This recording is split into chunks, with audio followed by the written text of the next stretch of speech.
मध्य प्रदेश की राजधानी भोपाल में अयोध्या बाईपास पर इस तरीके से पेड़ काटे जा रहे थे। कल तक धड़ल्ले से ये पेड़ काटे जा रहे थे। स्थानीय लोगों ने इसका विरोध किया, याचिकाकर्ता कोर्ट तक गए, एनजीटी तक गए और इसको लेकर के लगातार विरोध हो रहा है। 2000 पेड़ लगभग काटे जा चुके हैं, 6000 के लगभग पेड़ और काटे जाने हैं, यानी कि कुल करीब 8000 से, और ऐसा बताया जा रहा है कि लगभग 10,000 पेड़ यहाँ पर काटे जाएंगे। हालांकि एनजीटी ने अब बढ़ते विरोध को देखते हुए अस्थायी रोक लगाई है। यहाँ पर लोग पहुंचे थे जो इन पेड़ों से चिपक के इनके काटने पर रोक लगाने की मांग कर रहे थे। अस्थायी रोक लगाई गई है एनजीटी के द्वारा फिलहाल, लेकिन 2000 पेड़ तो अब तक काटे ही जा चुके हैं। चाहे देश के प्रधानमंत्री की सरकार हो, केंद्र में भी भाजपा की सरकार है, राज्य में भी भाजपा की सरकार है, 1000 पेड़ काटने के बाद आप इस पर रोक लगा रहे हैं। ये कौन सा कृत्य कर रहे हैं? ये कौन सा आपने 307, 302 का मुकदमा आप उन अधिकारियों पे लगना चाहिए जिन्होंने बिगैर परमिशन के ये पेड़ काटे हैं। दूसरी बात, भारतीय जनता पार्टी का एक नारा है, बटोगे तो कटोगे। आप ये नारा बताइए, ये पेड़ जो 1000 पेड़ काटे हैं, ये कौन बटेगा और ये कौन कटेगा यहाँ पर? दूसरी बात, प्रधानमंत्री कहते हैं एक पेड़ माँ के नाम, आपने 1000 पेड़ काट दिया, हजार माओं का आपने कत्ल कर दिया। आज हमें रोना आ रहा है। आज मुस्लिम समाज को बहुत रोष है। हम इस पेड़ काटने की निंदा करते हैं और झूठी राजनीति, 1000 जो पेड़ काटे गए, दोबारा 1000 पेड़ को आप खड़ा कर दीजिए, जब हम मानेंगे कि आपके आदेश की हम स्वागत करेंगे। हम करीब 2000 पेड़ काट दिए गए, उसके बाद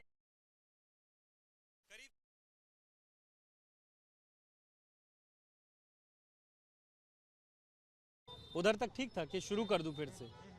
करीब 2000 पेड़ काट दिए गए, उसके बाद अब ये अस्थायी रोक एनजीटी की तरफ से लगाई गई है और अभी भी ये अस्थायी ही है रोक।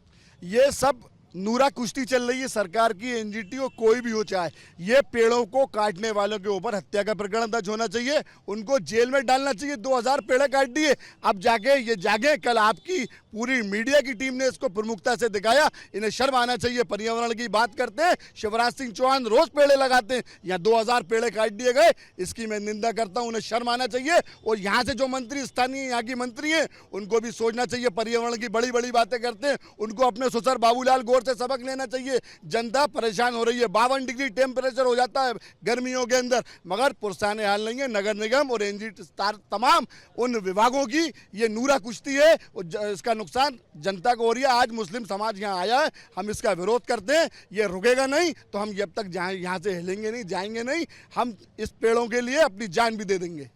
आप बताएं, ये पेड़ काटे गए, एक तरफ देश की राजधानी में देख रहे हैं किस तरीके का बुरा हाल है, जहां पर ग्रीन राजधानी है भोपाल, लेकिन वहां पर भी पेड़ों की इस तरह की कटाई हो रही है। देखिए, हम लोग बहुत दुख हैं कि ये यहाँ पर बहुत पेड़ काटे जा रहे हैं। एक तरफ मामा बहुत पेड़ लगाते हैं, एक माँ के नाम एक पेड़ लगाते हैं, और यहाँ पर हज़ारों पेड़ उन्होंने कटवा दिए हैं पूरे पेड़। तो इसलिए हम लोग यहाँ पर आज आए, जब तक यहाँ पर पेड़ कटाई रुकेगी नहीं, हम लोग यहाँ से जाएंगे नहीं। बिल्कुल डट के खड़े हुए हैं हम लोग यहाँ पर। क्या कहना चाहिए? अब दिल्ली के अंदर जैसा माहौल है, वैसा माहौल मध्य प्रदेश में भी बन जाएगा। भोपाल के अंदर अगर पेड़ कटे जाएंगे तो और ऑक्सीजन परेशानी आएगी। ऑक्सीजन बहुत महंगा है, और एक पेड़ माँ के नाम और हज़ारों पेड़ काट दिएगा। यहाँ पर जो लोग हैं वो ये कह रहे हैं कि वो तब तक आंदोलन करते रहेंगे जब तक ये पेड़ इस तरीके से काटने बंद नहीं होंगे। एनजीटी ने रोक तो लगाई है, लेकिन रोक किस कीमत पर, जब तक ये 2000 पेड़ कट चुके हैं। कल हमने आपको दिखाया था, धड़ाधड़ ये पेड़ कट रहे थे, हमारे कैमरों में वो घटनाएं कैद हुई हैं जिस तरीके से वो पेड़ काटे जा रहे थे। लोग कह रहे हैं कि अस्थायी रोक से वो मानने वाले नहीं हैं। जब तक पूरी तरीके से इन पेड़ के कटने पर रोक नहीं लगेगी, तब तक वो ये आंदोलन करते रहेंगे। कहावत है, बहुत देर कर दी हुजूर आते आते। जी हाँ, 2000 पेड़ कट चुके हैं, लेकिन एनजीटी ने अब रोक लगाई है और आगे की कटाई अभी भी जो है अस्थायी रूप से बंद की गई है। स्थायी रूप से कोई रोक नहीं लगाई गई है। हमारे साथ नितिन सक्सेना जी हैं जिन्होंने याचिका लगाई थी। नितिन जी, 2000 पेड़ तो काटे ही जा चुके हैं जब तक ये रोक लगी। यही बहुत दुखद है और हमारी अंतरात्मा काफ़ी द्रवित है कल से। आप सब लोगों का कल पूरा दिन भर हम साथ रहे और हम तो ये देख रहे थे कि जितना छुट्टियों में पेड़ कटाई नहीं हुई उससे दुगनी ताकत लगाकर संबंधित एजेंसी द्वारा कल पेड़ कटाई। कहीं ना कहीं संबंधित तो एजेंसी को ये अंदेशा जरूर था कि उनको राहत ना मिल जाए। हमको इस पूरे मामले में मैं तो ऊपर से नीचे तक सबकी सहभागिता मानता हूं। सीईसी कमेटी को आखिर इतनी जल्दी क्या थी? कम से कम उनको मालूम था सीईसी कमेटी को कि वैकेशन लगने वाला है, आम नागरिकों को न्यायपालिका से राहत मिलने में काफ़ी कठिनाई का सामना करना पड़ेगा, लेकिन उसके बावजूद सीईसी कमेटी ने 12 तारीख को अनुमति दे दी। कमिश्नर नगर निगम भोपाल की तरफ से उसी दिन लेटर इशू हो गया कि 4 करोड़ 72 लाख रुपए जमा करा दो। 4 करोड़ 72 लाख रुपए जैसी राशि तत्काल प्रभाव से 2 दिन में जमा करा दी गई। उसके बाद 17 तारीख को आनंद फानंद में अनुमति दे दी गई।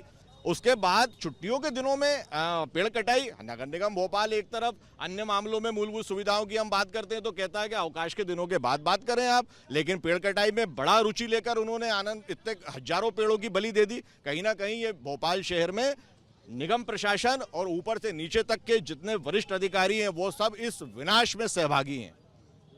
आपको लगता है कि ये अस्थायी रोक भी जो है पब्लिक के प्रेशर में, आप जैसे याचिकाकर्ताओं प्रकृति प्रेमियों के प्रेशर में किया गया है, ये फिर से शुरू होगा या इसका कोई उपाय निकलेगा? देखिए, कम से कम ये जो वेकेशन के समय में जो रोक का जो हमको समय मिला है ये कहीं ना कहीं थोड़ी राहत तो हमको देगा। पूरी तरह से हमें राहत नहीं है, लेकिन फिर भी हमको आगे उचित फोरम पे जाने का जो मार्ग है वो हमारा हमको मिल जाएगा। हम यहाँ कहीं ना कहीं इसमें कोशिश करेंगे, अगली सुनवाई में अपने पक्ष को और मजबूती के साथ रखेंगे ताकि ये विनाश, हरियाली का विनाश रोका जा सके। क्या जानकारी है कितने पेड़ अब तक काटे जा चुके हैं? लगभग मेरे अंदाज से मैं मानता हूँ कि 7,871 पेड़ों में से लगभग 2,000 पेड़ों की कटाई हो चुकी है। करीब 2000 पेड़ों की कटाई अब तक हो चुकी है। अब ये रोक लगाई गई है। अब देखिए किस तरीके से लोग भी यहाँ पर इस पर अस्थायी रोक से संतुष्ट ना होते हुए पूरी तरीके से रोक लगाने के लिए यहाँ पर बैठे हैं और इन पेड़ों की कटाई का विरोध कर रहे हैं। इन लोगों का कहना है कि अस्थायी रोक से वो संतुष्ट नहीं हैं, पेड़ कटने पर पूरी तरीके से रोक लगनी होगी और इसका विकल्प निकालना होगा। कैमरा पर्सन होमेंद्र देशमुख के साथ अंबुज पांडे, एबीपी न्यूज़ भोपाल।